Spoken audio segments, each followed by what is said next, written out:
Hello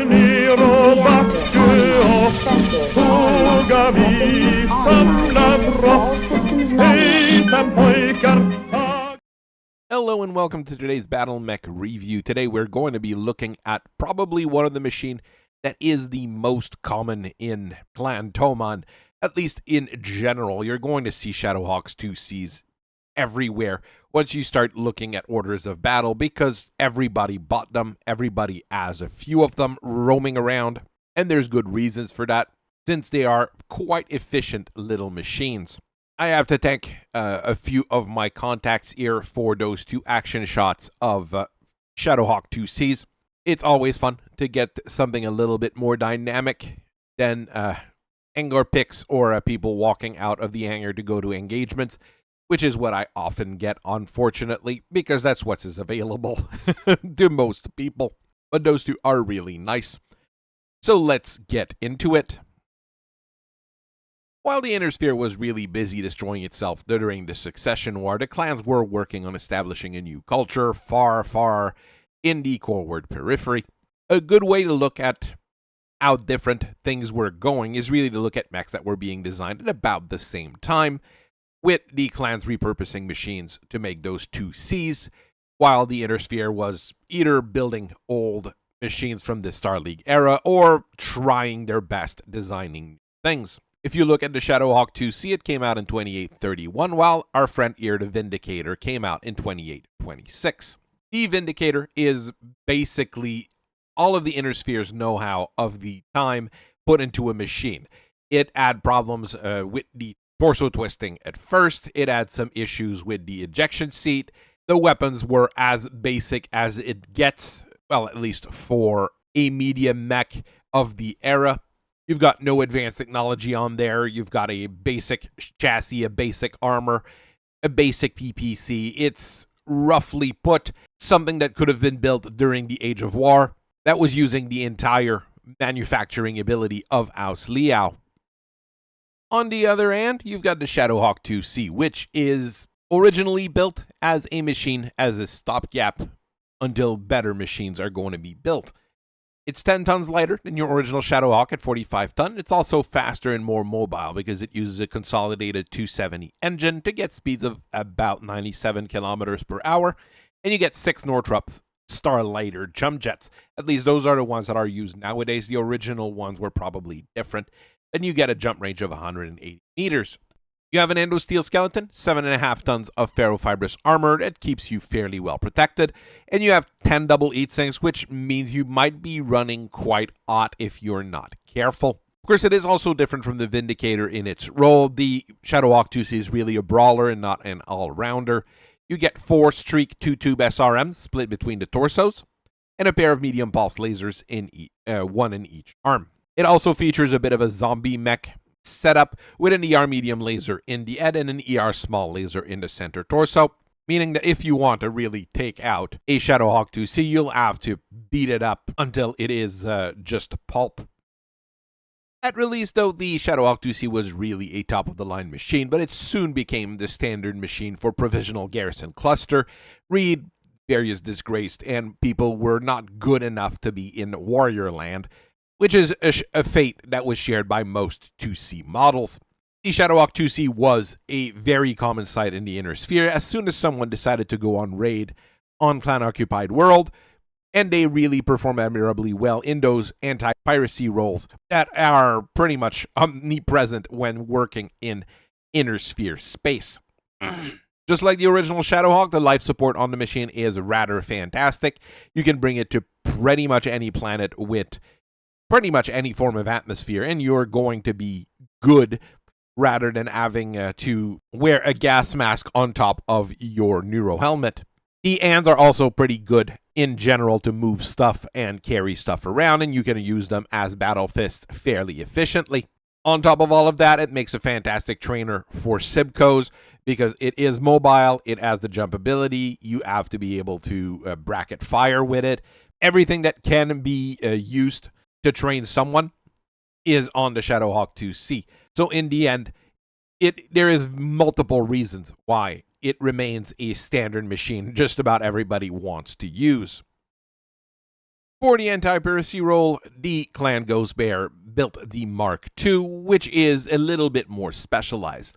This one has 3 small pulse lasers to take care of raiding infantry and people getting into your facilities and trying to take away everything that is in it. But the real primary weapon is a pair of ER large lasers, which will make you run fairly hot because you only have 10 double heat sinks. The later Mark III is something that tries to alleviate a little bit that heat issue by having only 1 heavy large laser and 4 extra double heat sinks. It's also meant to use as a infantry killer and a anti-piracy unit with a medium pulse lasers, 2 ER micro lasers, and 2 micro pulse lasers. Those 2 are not super common, but common enough that you will see them in many provisional clusters, especially in locations where they know there's going to be raiders and people trying to steal whatever is not bolted to the ground.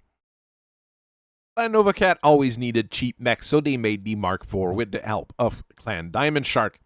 The primary weapon on that one is a 6-tube ATM with 3 tons of reload, reasonable, and it is supported by a pair of medium pulse lasers and an ER medium laser. Very middle of the road, very simple kind of design, but it's going to work in most garrison role, and it can be used as a frontline machine in a pinch, and it's going to work fairly well.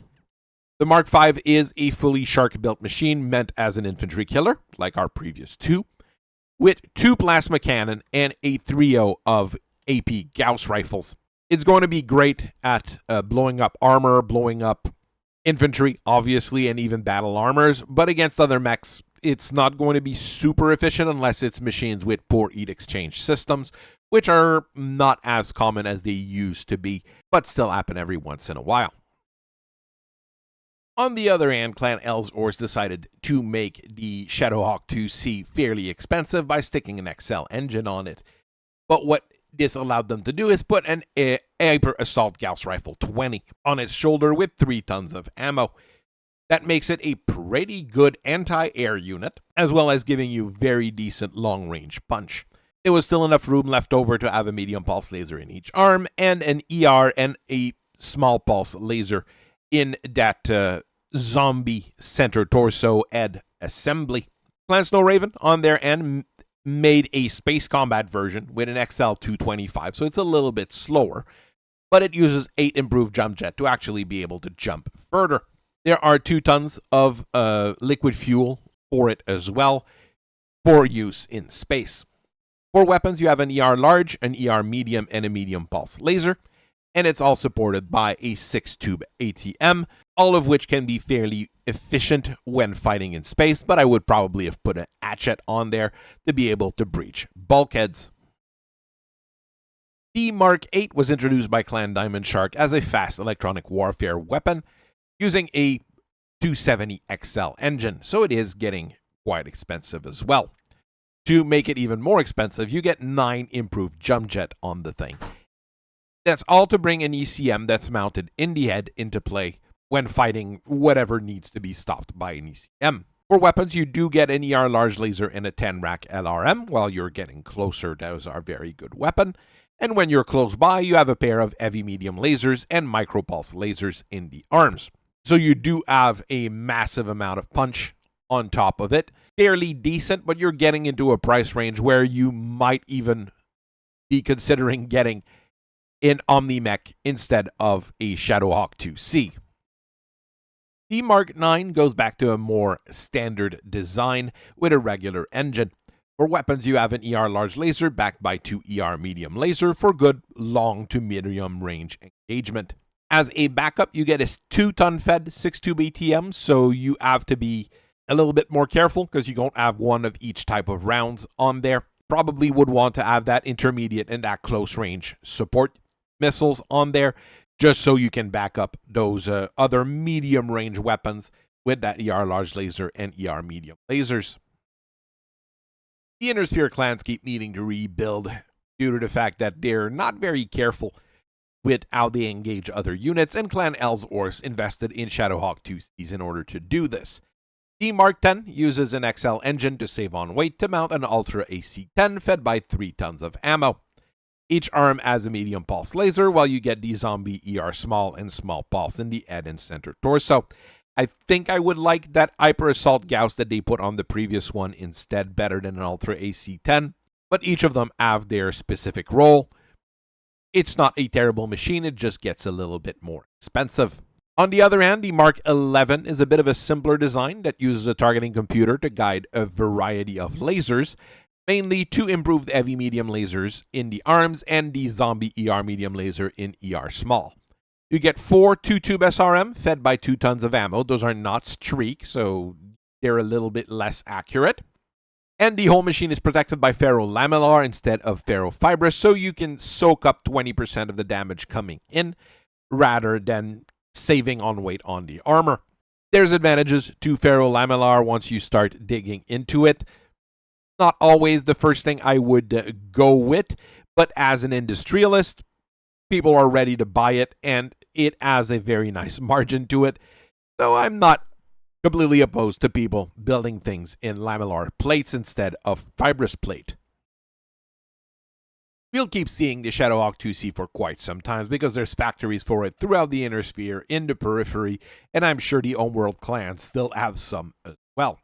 It's cheap enough, it's simple enough, people want to get them because of that, and you're able to keep them running with at least some basic parts. You don't need to be a super advanced industrialist power in order to keep Shadow Hawk IICs running. You just need to have friends in a few places, and you're going to get the parts you need. To get the parts you need, as an example, getting in contact with Clan Sea Fox and Clan Snow Raven in the Raven Alliance is probably the best you can do.